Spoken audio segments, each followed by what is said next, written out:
video of our 1969 Corvette Stingray Coupe. Just got this car in, bought it out of the Evansville, Indiana area.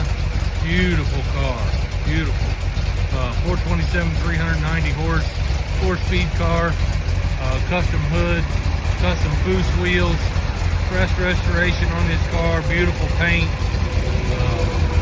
and I love it. Got Ditto tires all the way around. Car's pretty much new top to bottom.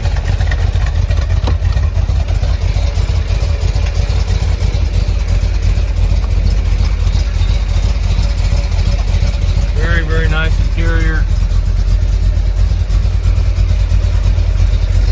I drove the car about 8 or 10 miles this morning, runs and drives perfect.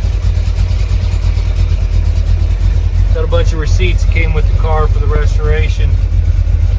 I listed those in the pictures of the listing of the vehicle.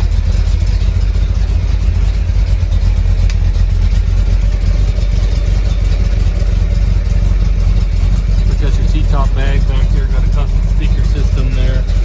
Does have an aftermarket Alpine stereo in it.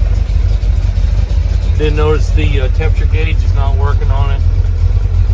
I don't know if that's just a connection or what, but all the rest of the gauges look right. It's showing 64 miles. I'm guessing that it's from the since the restoration.